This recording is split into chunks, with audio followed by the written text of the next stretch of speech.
What is up, guys? Excuse the weird black and green lipstick. I got some of the ColourPop multi-chrome eyeshadows in the mail and I wanted to play with them a little bit. So I put them on top of a black lipstick just to see what it would look like. And this is the result of that.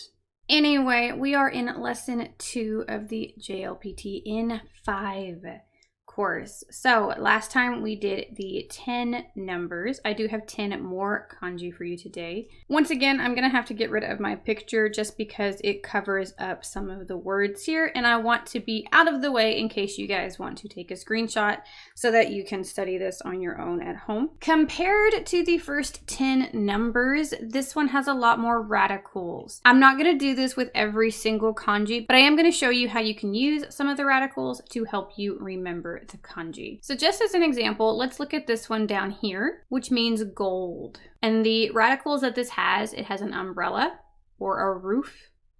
Then it has a king.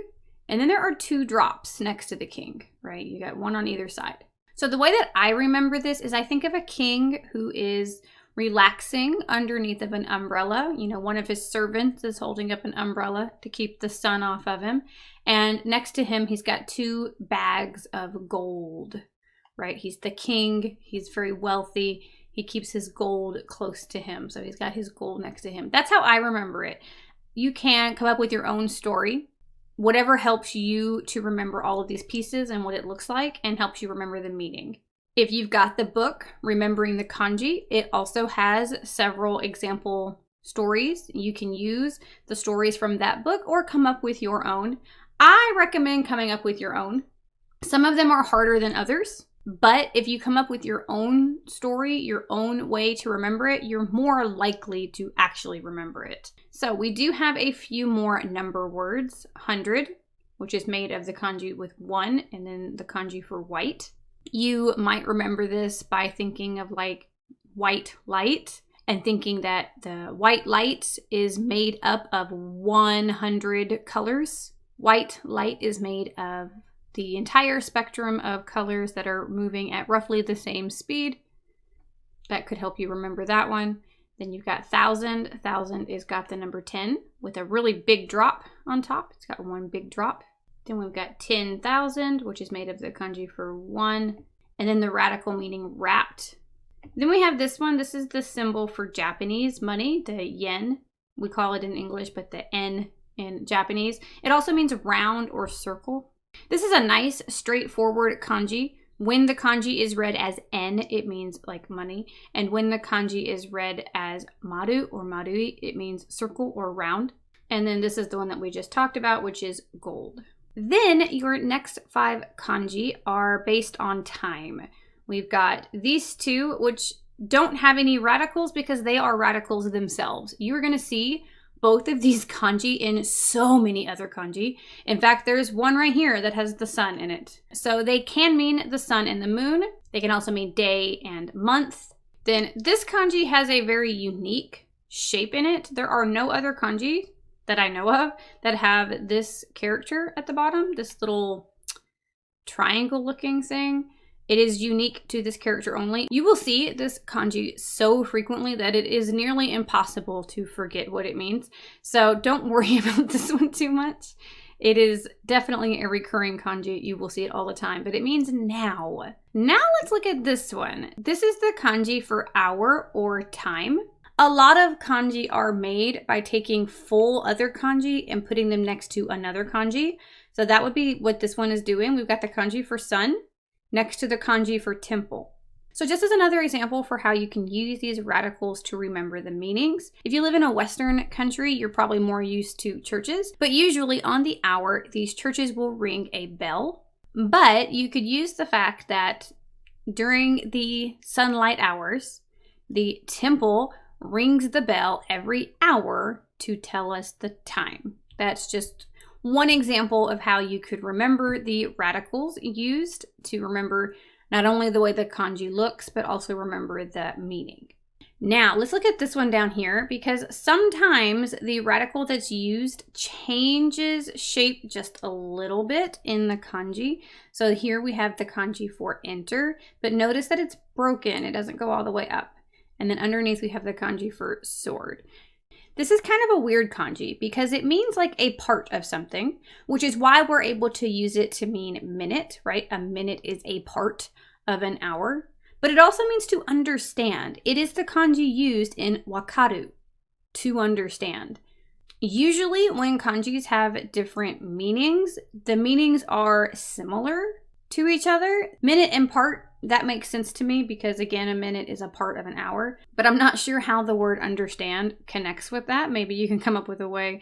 But you will see this kanji a lot too. It's in all kinds of words. Wakaru being one of them, being a very common word. It'll be pretty easy to remember for the most part. Again, take a screenshot of this if you want to so that you can study this at home. Once we go through all of the kanji, I will make a PDF version of this that you can download and then print off on your own if you want to.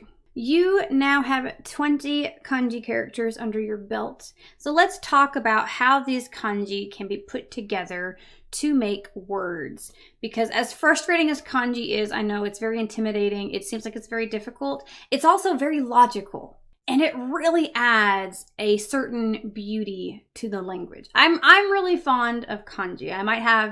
I might be alone in that opinion, but I do like kanji. I think they really add a lot of value to the language, although they are a little bit difficult.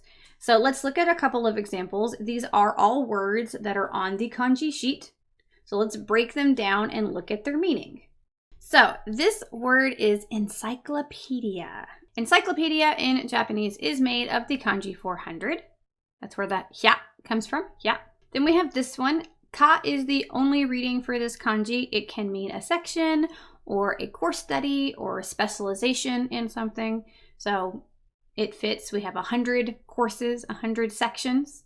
Then we have this one, which most of the time is read as koto, but it basically just means thing or fact, right? In this case, fact probably makes the most sense. And then 10 is code. And it can also mean like a rule or a pattern, things like that, right? So 100 sections of fact and code. That's an encyclopedia. It makes sense. It's logical. It's very logical. I've color-coded it for you so that you can see which part of the kanji, which part of the word corresponds to which kanji character. So it's hyakajiten, encyclopedia. This one is also very straightforward. We have the kanji for sun next to the kanji for burn or roast, right? Literally sun roast, sunburn. Literally, that's what it is. Be careful with the pronunciation of this word though. This is not a little ya. It's a normal ya. So it's not hyake, it's hiyake, hiyake, that's sunburn. This one means thinly sliced, and it comes from the kanji for 1,000 and the kanji for cut. This is kiru when it's by itself, and it means to cut or to sever. You will find this kanji in at least 3 other N5 kanji that I can think of. I know it's in stamp, which is kite. It's also in ticket, which is kippu, and then it's cut, the kanji for cut, which is kiru. Those are all N5 vocabulary words, so you will see this kanji again. But here we have 1,000 cuts. That's thinly sliced. Makes perfect sense. If you cut something into 1,000 pieces, it's probably going to be thinly sliced. Sengiri, 1,000 slices, thinly sliced. So those were all of your new kanji. We will practice them again in the next lesson. Now, let's take a look at your new vocabulary words. This time we have some furniture. We'll start over here on the left. We have mado. Mado, that means window. Then we have this one is in katakana because it comes from English. It's very easy. It's beddo. Then over here we have a bookshelf. A bookshelf in Japanese is a hondana. This word is also used for bookcase. I think I do this in English also. Like I know that a bookcase and a bookshelf are technically two different things. One of them goes on your wall and one of them goes on the floor. But I call all of them bookshelves. I don't know if that's just a me thing. I don't know, do other English speakers do that? I call all of them bookshelves. But you can use this word to mean bookcase or bookshelf. They don't have separate words for that. So hon dana, hon dana. Then we have a chair. Chair in Japanese is isu. And it is next to a desk. Desk in Japanese is right here. It's tsukue. Tsukue. Technically speaking, it's tsukue. But remember that whenever we have a vowel in between two consonants like this, a lot of the times the vowel gets dropped. An example of that is ski, ski. So we don't really say tsukue, we say tsukue. That u sound that's in the middle usually gets dropped. So tsukue, tsukue. Inside of this pencil jar, we have pencils. And although the word pen in Japanese comes from English, the word for pencil does not. So it is en pitsu, en pitsu. It does sound a little bit like pencil. The pitsu there sounds a little bit like pencil. En pitsu. Anyway, last on this page, we have a calendar. That's a katakana word, so it's karenda, karenda. Remember to lengthen out that sound at the end there. Now, for these kinds of words, I have a trick for you to help you study. If you have masking tape or any kind of wall safe tape, something that's easy to peel off. You don't want duct tape. You don't want scotch tape. You don't want something that's going to damage your items. But masking tape, painter's tape, those kinds of things, you can write on them with a pen. You can write vocabulary words on them and stick them to everything. Stick one on your computer, on your wall, on your window, and put these words on them. Put mado on your window. Put the word kagami on your mirror in your bedroom. Put tsukue on your desk. And it will help you learn these words so much faster. You're going to see them every single day. Every time you look at these objects, you will see that tape with that word on it, and you will learn those words so much faster. So any kind of physical object that you have around your house, use masking tape. And you can do this with more than just Japanese. You can do this with any language that you want to study, Korean, Russian, whatever. It is a super helpful way to study your vocabulary words in a very passive way. Like you don't have to think about it. Once you put the tape up, you don't have to think about it anymore, and you'll be studying every day without even realizing it. It's a super, super helpful little, we'll call it a hack. That's my language hack for you. Put masking tape on everything that you own. Label everything. And if you don't want to use masking tape, you could use like legitimate labels if you want it to get, cute with it and want us to invest some money. Masking tape is just very cheap.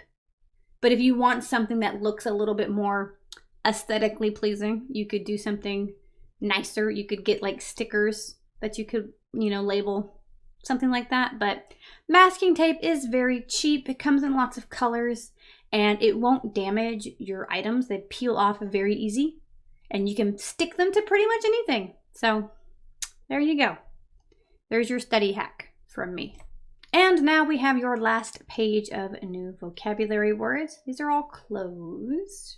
I want to start over here, but first we need to look down here because this word here is kutsu, kutsu, which means shoe, right? There are lots of shoes here, kutsu.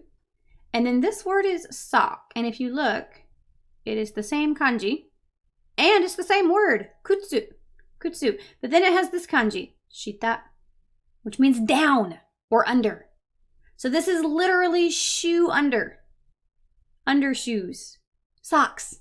Kutsushita, kutsushita. That is sock in Japanese.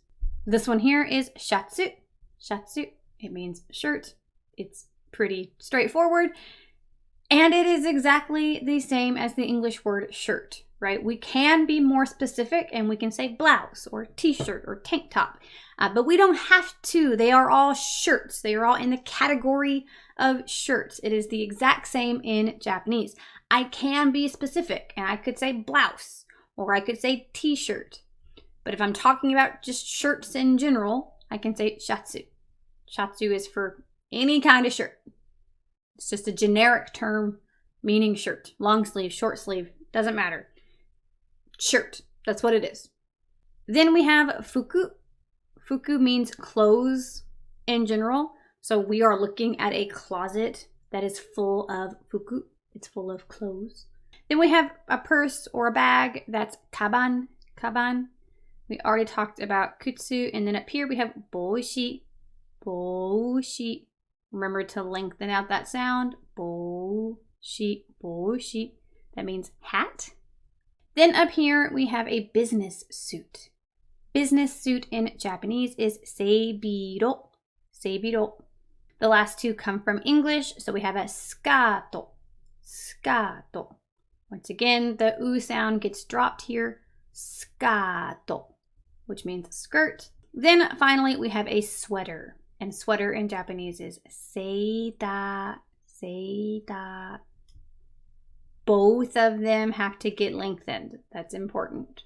Just like last time, we are going to practice all of your vocabulary words so far, including some of the ones from last time. We're going to kind of mix them all together as we learn more of them. This time, we're going to play dress up with this little monster. Let's see. I think he needs some underwear. Let's give him some underwear. How do I say calendar in Japanese? Remember, it comes from English. So what do you think? It's kalenda. Kalenda. There we go, underwear. All right. Let's give him some hair. This poor guy is bald. Let's see, blue hair or orange hair? Let's do blue. Desk. How do you say desk in Japanese? Which one is it? It's skue. Skue. There we go. How about a shirt? We'll give him a football shirt. How do you say chair in Japanese? It was isu. Isu. Oh, his underwear came off. That's a little bit weird. Okay, fine. How about some... I don't know, are these... I'm not sure what this is. More underwear, I guess? Shirt. How do you say shirt in Japanese? Shatsu. Shatsu. Okay, How about three eyes? How do you say pencil in Japanese? What do you think? En-pitsu. En-pitsu. Oh no, his eye is being covered up by the hair. Let's give him some horns. How do you say sweater in Japanese? Sweater. Seita. Seita. There we go. Oh, he still has the hair. Well, never mind. Okay, how about a hat then? Let's give him this hat. How do you say skirt in Japanese? Scato. If I'm going too fast and you don't have time to think about the answer, remember to pause the video. That is one benefit of having a video lesson, is you can pause it. I'm trying not to make the video super duper long just with you guys waiting in silence. So, trying to go a little bit faster. Okay, let's give him a new mouth. How about socks? How do you say socks in Japanese? Kutsushita. Kutsushita. You can even drop that extra I there. You can say kutsushita. Kutsushita. Okay. How about these glasses? How do you say bed? What's bed in Japanese? This one's easy. Beddo. Beddo. Okay. About an ice cream. Ah, this is an old one. This is from last time. How do you say uncle in Japanese? What do you think? Do you remember? Which one's uncle? Did you say oji-san? Because that's wrong. We need oji-san. Oji-san. There we go. Okay, how about some weird flippers? Oh, here we have another one from the last one. How do you say aunt? Aunt and uncle. If uncle is oji-san, then what do you think aunt is? Oba-san or oba-san? Oba-san. There we go. Okay, how about this weird orange hair? Okay, how do you say clothes? Clothes. What do you think? Fuku. Fuku. Oh! That's not what I was expecting. I was expecting a big poof of orange hair, not two little miniature tufts of it. But hey, whatever works. Okay, how about a pinwheel? How do you say business suit in Japanese? Business suit. Seibiro. Seibiro. Okay, how about some clown shoes? How do you say window in Japanese? Window is mado. Okay, let's give him some, I think these are pants. Oh, we have another family word. How do you say grandfather in Japanese? It's oji-san. Oji-san. Almost done. How about these glasses? How do you say bookshelf in Japanese? This one's a tricky one. What do you think? Is it honda, honto, honya, or hondana? It's hondana, hondana. How about a crown? How do you say hat in Japanese? That's appropriate because we're putting on a hat. A specific kind of hat, a princess hat, but it's a hat. How do you say hat? It's boshi, boshi. Good, okay. What about this mouth, I guess? How do you say bag or purse? It means both. Bag, purse. It is kaban, kaban. Okay, let's do a cupcake. Ooh, how about younger brother? Which one is it? It is ototo. Ototo. And how about this little tiny monster? How do you say shoes in Japanese? What do you think? It is kutsu. Kutsu. And we're all done. And we are all done. Keep up the good work, guys. You are one step closer to passing the JLPT. I'll see you guys very soon. Bye.